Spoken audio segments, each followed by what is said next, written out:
વિચારી શકે, અગાઉથી પ્લાનિંગ કરવું પડે અને તો જ એનું પાલન કરી શકાય.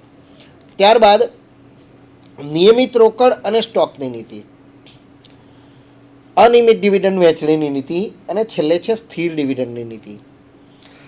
નિયમિત રોકડ અને સ્ટોકની નીતિની જો આપણે ચર્ચા કરીએ તો હમણાં જે મેં વાત કરી એ જ. કેટલીક કંપનીઓ નિયમિત અંતરે બોનસ શેર આપતી હોય, રોકડ ન આપતી હોય. મેં કહ્યું કે ડિવિડન્ડ એ વળતર છે. એ વળતર ગમે તે રીતે, either in cash or kind, તમે રોકડમાં પણ આપી શકો છો, બોનસના સ્વરૂપમાં પણ આપી શકો છો, કૂપનના સ્વરૂપમાં આપી શકો છો, શેર હોલ્ડરને હુંડીના સ્વરૂપમાં આપી શકો છો. તો આ જુદા જુદા સ્વરૂપે નફામાંથી તમે એને આપો છો. કંપનીનું કાપડ ખરીદવા માટેની એને તક આપો છો, મફત આપો, વ્યાજબી ભાવે આપો. તો આ જુદી જુદી યોજનાઓ છે. તો આમાં જો કંપની નિયમિત રોકડ આપતી હોય કે ભાઈ 10% ડિવિડન્ડ દર વર્ષે આપવાનું અને દર 3 વર્ષ થાય પછીથી એને બોનસ શેર આપવા, એટલે સ્ટોક આપવો, તો એના પરિણામે મેં જે આઈટીસીનો દાખલો આપ્યો એ એવી સારી પ્રતિષ્ઠિત કંપનીઓની અંદર જાણે રોકાણ કર્યું એ લોકોને ઘણો બધો લાભ પ્રાપ્ત થયો.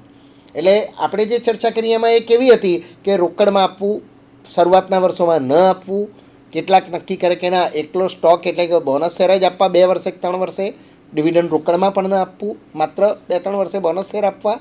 અને આ જે પદ્ધતિમાં જે હમણાં મેં કહ્યું એ રીતે કે દર વર્ષે રોકડ અમુક ટકા લેખે આપો ડિવિડન્ડ અને પછીથી એકત્રિત થયેલા નફામાંથી તમે એમને બોનસ શેર પણ આપી શકો. અનિયમિત ડિવિડન્ડ જે પોલિસી છે એ બરાબર નથી. નફો થાય તો ડિવિડન્ડ આપો, ના થાય તો તમે ન આપો, એ અનિયમિત ડિવિડન્ડની નીતિ થઈ. બીજું, નફો થયો અને પછી તમે કોઈ પ્લાનિંગ ના કર્યું તો આ વર્ષે 15% આપો, બીજા વર્ષે 10% આપો, ત્રીજા વર્ષે જો નફો વધ્યો તો 20% આપો અને પછીના વર્ષે નફો ઓછો થયો હોય તો પ્રતિષ્ઠા જ્યારે તમે 12% આપો. અનિયમિત છે. એના પરિણામે લોકોને ક્યારેક તાત્કાલિક લાભ થાય છે, પણ પરિસ્થિતિ એ પેદા થાય કે કંપનીની પ્રતિષ્ઠામાં અપડાઉન થાય છે. એના શેરના ભાવની અંદર પણ બહુ મોટા પાયા ઉપર ઉથલપાથલ થયા કરતી હોય છે અને આ પરિસ્થિતિ કંપની માટે સારી ન ગણાય. ખરેખર કંપનીએ શું કરવું જોઈએ? નિયમિત ડિવિડન્ડ આપવું જોઈએ, નિયમિત દરે ડિવિડન્ડ આપવું જોઈએ અને નિયમિત બોનસ પણ આપવું જોઈએ. તો આ પ્રકારે જે નીતિ અપનાવે એને આપણે સ્થિર ડિવિડન્ડ નીતિ તરીકે ઓળખી શકીશું. અને સ્થિર ડિવિડન્ડ નીતિ જે છે એની ચર્ચા આપણે જે કરીશું એમાં 2 વાત અગત્યની છે કે સ્થિર ડિવિડન્ડ એ સમયના સંદર્ભમાં કે દર વર્ષે ડિવિડન્ડ આપવું, ડિવિડન્ડના દરના સંદર્ભમાં પણ સ્થિરતા કે ભાઈ દર વર્ષે 10% આપવું એટલે આપવું જ. અને ત્રીજી બાબત, નફામાંથી આટલા રૂપિયા ડિવિડન્ડ પેટે આપવા એની પણ સ્થિરતા હોઈ શકે. એમ 3 અર્થમાં આપણે આ સ્થિર ડિવિડન્ડ નીતિને વિકસાવી શકીએ, સમજી શકીએ. અત્યાર સુધીની જે ચર્ચા કરી એ ચર્ચામાંથી એક બાબત તો તમે સારી રીતે સમજ્યા હશો કે ડિવિડન્ડ એ શેર હોલ્ડરને ચૂકવવામાં આવતું વળતર છે. એ કઈ રીતે ને કયા સ્વરૂપે આપવું એની જે પોલિસી ડિરેક્ટરો નક્કી કરે એને ડિવિડન્ડની નીતિ કહેવાય.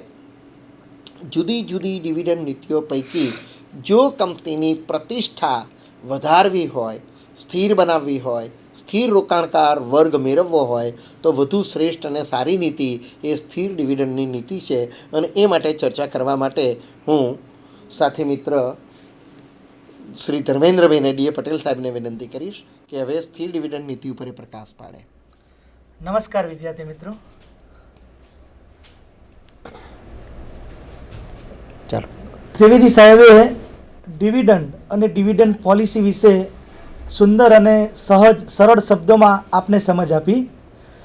મિત્રો, આપણે જાણીએ છીએ કે કંપનીનું જે મૂડી માળખું છે એની મૂડી માળખાની મૂડી 2 ભાગમાં વહેંચાયેલી હોય.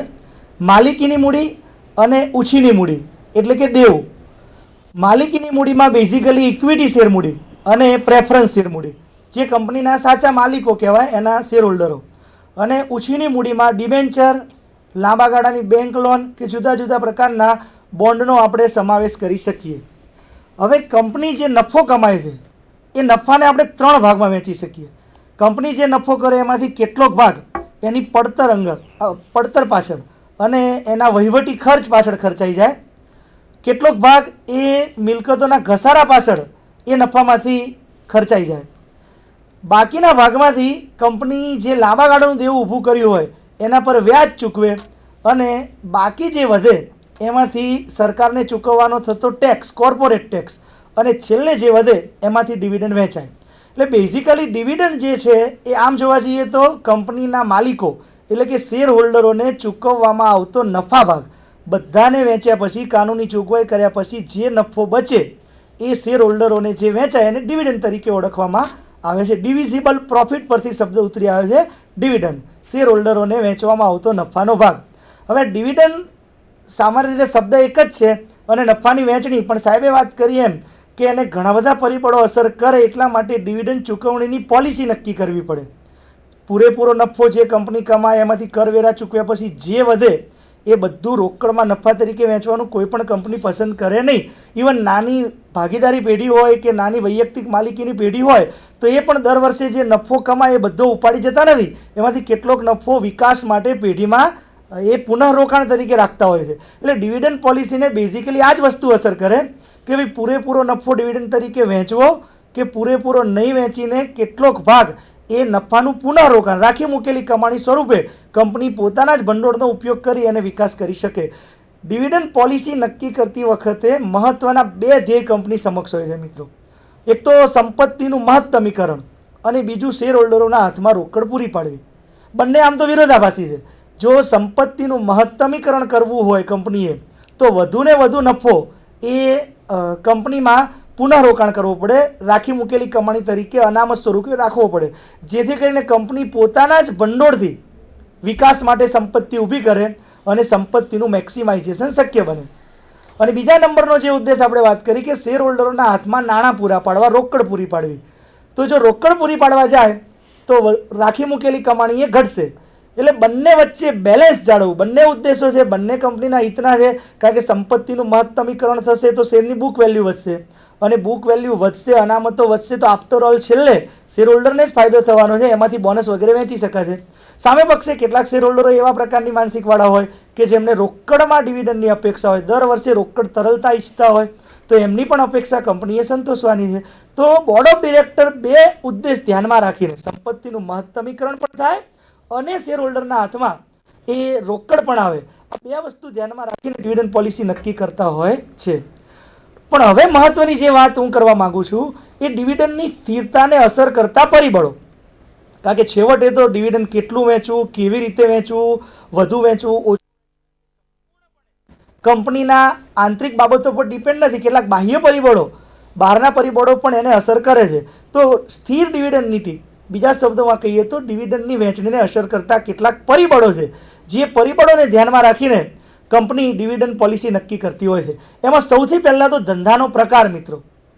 ધંધો કેવા પ્રકારનો છે એના પર ડિવિડન્ડ નીતિ અથવા ડિવિડન્ડ વહેંચણી એ મહત્ત્વની બાબત બની રહે છે. ડિવિડન્ડ વેચવું, ના વેચવું, નિયમિત વેચવું, એને ધંધાનો પ્રકાર એ અસર કરે છે. દાખલા તરીકે રોજબરોજની જીવન જરૂરિયાતની ચીજવસ્તુનું જે ઉત્પાદન કરતી હોય એવી કંપની કે જેમાં મોટે ભાગે વેચાણ એ સ્થિરતાપૂર્વક જળવાતું હોય છે અથવા તો વધતું જતું હોય છે. કારણ કે માર્કેટની અંદર અર્થતંત્રમાં તેજી મંદી હોય છતાંય જીવન જરૂરિયાતની જે ચીજ વસ્તુ છે એની માંગમાં બહુ ઘટાડો થતો નથી. બીજી બાજુ વસ્તી સતત વધતી જતી હોય એટલે જીવન જરૂરિયાતની રોજબરોજની ચીજ વસ્તુનું જે કંપની ઉત્પાદન કરતી હોય એમાં એના વેચાણમાં સતત વધારો થતો હોય.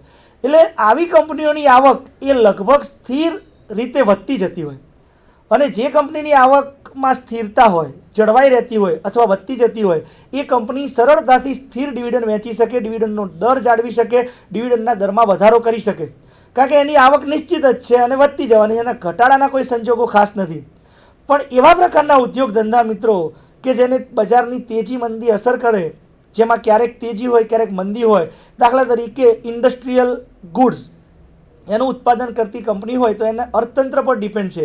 ક્યારેક ઇન્ડસ્ટ્રીયલ ગ્રોથ ધીમો હોય તો એવી સમયે એવી ઇન્ડસ્ટ્રીયલ ગુડ્સનું ઉત્પાદન કરતી કંપનીનું વેચાણ ઘટી જાય અને નફો પણ ઘટી જાય. તો એવા સંજોગોમાં એ ડિવિડન્ડ ના વેચી શકે. એટલા માટે એવી કંપનીઓ એ ડિવિડન્ડ વેચતા પહેલાં અનામત ખાતે અથવા તો રાખી મૂકેલી કમાણી ખાતે નફો જાળવવાનું વલણ અપનાવશે અને ડિવિડન્ડ વેચવા માટે વિવેકપૂર્ણ, એટલે કે વધારે પડતું ઊંચું ડિવિડન્ડ એવી કંપનીઓ નહીં વેચે. કારણ કે એની આવક નિયમિત નથી, ક્યારેક તેજી હોય છે તો ક્યારેક મંદી હોય છે. તેજીના સમયમાં જો બધો નફો ડિવિડન્ડ તરીકે વહેંચી દે અને ભવિષ્યમાં મંદીનો સામનો કરવાનો થાય અને કંપની ડિવિડન્ડ ના વેચી શકે તો કંપનીની પ્રતિષ્ઠાને નુકસાન થાય. એટલા માટે એવી કંપની શું કરે, ભવિષ્ય માટે નફો અનામત રાખે, કારણ કે એની આવક અનિયમિત છે, નિશ્ચિત નથી. જેથી કરીને ભવિષ્યમાં ચોક્કસ દરે ડિવિડન્ડ મેન્ટેન કરવું હોય તો વધુને વધુ નફો અનામત ખાતે રાખે અને વિવેકપૂર્ણ રીતે ડિવિડન્ડ વેચે. પણ આપણે વાત કરી કે જેની આવક વધતી જવાની હોય, જેમાં તેજી જ સતત રહેવાની હોય, મંદીનો બહુ અવકાશ ના હોય, એવા પ્રકારના જે ધંધા રોજગાર છે એ લોકો સતત વધતા દરે ડિવિડન્ડ વેચવાની નીતિ અપનાવી શકે. એટલે કેટલું ડિવિડન્ડ વેચવું એમાં ધંધાનો પ્રકાર એ મહત્વનું પરિબળ છે, મહત્વનો ભાગ ભજવે છે અને ધંધાના પ્રકાર પ્રમાણે કંપની કેટલું ડિવિડન્ડ વેચવું એની નીતિ નક્કી કરતી જોવા મળે છે. બીજા નંબરે છે એકમનું આયુષ્ય, અર્થાત મિત્રો કંપની કેટલા વર્ષોથી ચાલે છે, કંપની કેટલી જૂની છે એના પર પણ ડિવિડન્ડ વહેંચણીનો આધાર છે.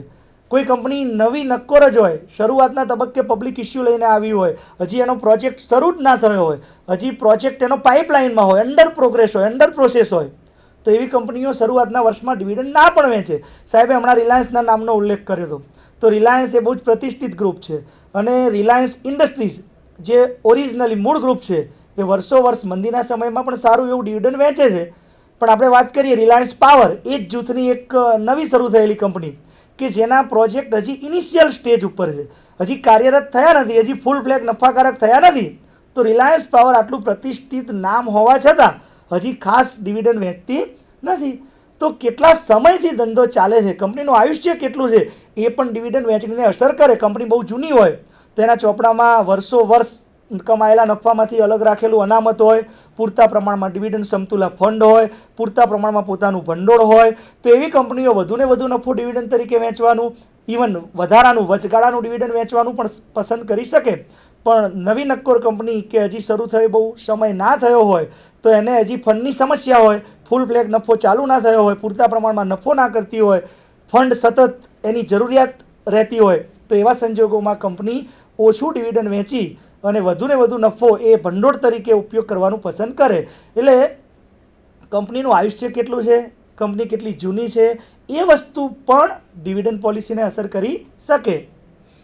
શેર વહેંચણીનું પ્રમાણ, મિત્રો કંપનીના જે નંબર ઓફ શેર્સ છે, ટોટલ શેર એ કયા ગ્રુપ વચ્ચે વહેંચાયેલા છે એના પર પણ ડિવિડન્ડ પોલિસી કે કેટલું ડિવિડન્ડ વહેંચવું એ અસર કરનારું મહત્વનું પરિબળ છે. દાખલા તરીકે ઘણી કંપનીઓ પબ્લિક ઇસ્યુ લાવેલી ના હોય, રજિસ્ટ્રેશન થયેલું હોય, તો એવી કંપનીના જે શેર છે એ પ્રમોટર જૂથ વચ્ચે જ વહેંચાયેલા હોય.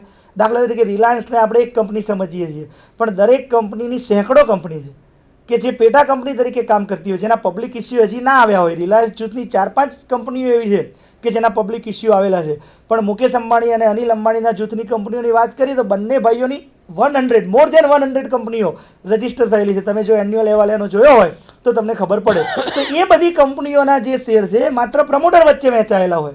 અને મિત્રો પ્રમોટર જૂથ વચ્ચે જો શેર વહેંચાયેલા હોય તો સ્વાભાવિકપણે એ પ્રતિષ્ઠિત વ્યક્તિઓ હોય અને એમને રોકડની બહુ એટલી બધી અપેક્ષા ના હોય, તો એવા સંજોગોમાં કંપની ડિવિડન્ડ વેચવાનું મુલતવી રાખી શકે, કારણ એનું જે શેર હોલ્ડરોનું જે જૂથ છે પ્રતિષ્ઠિત છે, સંપન્ન છે અને એને રોજબરોજની રોકડ તરલતાની કોઈ અપેક્ષા છે નહીં, તો ડિવિડન્ડ વર્ષો સુધી ના પણ વેચે. પણ મિત્રો પબ્લિક ઇસ્યુવાળી કંપની હોય અને સમાજના મોટા વર્ગમાં મધ્યમ વર્ગ કે મિડલ ક્લાસ વચ્ચે એના શેર વહેંચાયેલા હોય, ત્યારે એવા સંજોગોમાં એવા શેર હોલ્ડરોનું જૂથ એ સ્વાભાવિક રીતે એવી અપેક્ષા રાખે કે દર વર્ષે રોકડમાં ડિવિડન્ડ મળે. એટલે મધ્યમ વર્ગીય શેર હોલ્ડરોનું જૂથ મોટું હોય મિત્રો, તો એ લોકોની રોકડ ડિવિડન્ડની અપેક્ષા વધારે હોય, તો એવા સંજોગોમાં કંપનીએ રોકડ ડિવિડન્ડ વેચવાની નીતિ અપનાવવી પડે.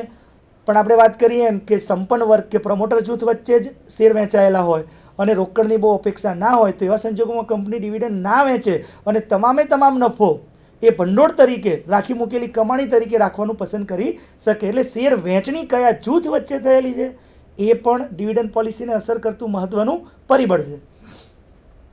કંપનીની કમાણી, છેવટે તો મિત્રો આપણે વાત કરી કે ડિવિડન્ડ વહેંચણી એ બેઝિકલી માલિકો વચ્ચે, કંપનીના શેર હોલ્ડરો વચ્ચે નફાની વહેંચણી છે. એટલે કંપની કેટલો નફો કમાય છે એ જ ડિવિડન્ડ વહેંચણીનો મુખ્ય આધાર છે. કંપની સતત વધુને વધુ નફો કમાતી હોય તો સ્વાભાવિકપણે એવી કંપની સંપન્ન હોય, દર વર્ષે નિયમ પ્રમાણે, કાનૂની જોગવાઈ પ્રમાણે અનામતો પણ ઊભા કરેલા હોય, ડિવિડન્ડ સમતુલા ફંડ પણ પૂરતા પ્રમાણમાં ઊભું કરેલું હોય, એની પાસે પૂરતા પ્રમાણમાં વિકાસ માટેના ભંડોળ પણ હોય. અને એવા સંજોગોમાં કંપની દર વર્ષે વધુને વધુ કમાણી જે કરે એમાંથી મેક્સિમમ ડિવિડન્ડ વેચવાનું પસંદ કરે. આપણે જાણીએ છીએ કે ઘણી પ્રતિષ્ઠિત કંપનીઓ જેવું એનું ક્વાર્ટરલી પરિણામ આવે કે 6 મહિનાનું પરિણામ આવે તરત જ વચગાળાનું ડિવિડન્ડ જાહેર કરે. ફાઇનલ ડિવિડન્ડ તો બાકી જ હોય, કારણ કે એની કંપનીની કમાણી 6 મહિનામાં જ દેખાય છે કે વધી ગઈ છે, અને એવા સમયે કંપની પ્રતિષ્ઠા વધારવાનું ચૂકે નહીં અને શેર હોલ્ડરોમાં એક વિશ્વાસ ઊભો કરવા માટે, સારી પ્રતિષ્ઠા ઊભી કરવા માટે વચગાળાનું ડિવિડન્ડ વધુને વધુ ડિવિડન્ડ ચૂકવે. પણ કંપનીની કમાણી જ લિમિટેડ હોય, મર્યાદિત હોય, તો એવા સંજોગોમાં કંપની ઓછું ડિવિડન્ડ ચૂકવવાની નીતિ અપનાવે, કારણ કે એની કમાણી જ વધતી નથી અથવા તો મર્યાદિત રહે છે. એટલે મૂળ આધાર તો કંપનીની કમાણી પર છે, વર્તમાન કમાણી પર.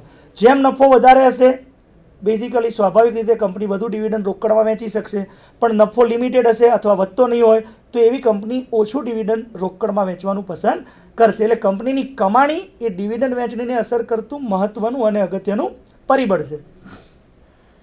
ભૂતકાળનો ડિવિડન્ડનો દર. મિત્રો, હરીફાઈના યુગમાં કંપનીની પ્રતિષ્ઠા એ એના પાસ્ટ પરફોર્મન્સ પર જોવા મળે છે. આપણે પોતાની જ વાત કરીએ તો આપણે આર્થિક રીતે સંપન્ન હોઈએ તો આપણે એવું વર્તન પસંદ કરીએ કે ભાઈ અમારા માતા પિતા જે પ્રમાણે જે વર્તન કરતા હતા, જે વ્યવહાર કરતા હતા એ અમારે કરવો જોઈએ, કારણ કે જો એનાથી ઓછો કરીશું તો આપણી પ્રતિષ્ઠા ખોરવાશે.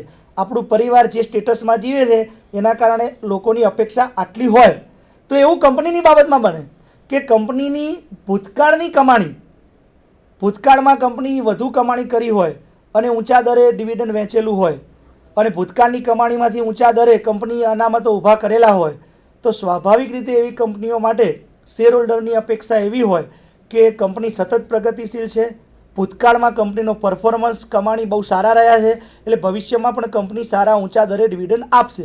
એવી અપેક્ષા સાથે જ્યારે શેર હોલ્ડરો એ કંપનીના શેર ખરીદતા હોય ત્યારે કંપનીએ ભૂતકાળની કમાણી અને ભૂતકાળનો પરફોર્મન્સ ભવિષ્યમાં જાળવવો પડે.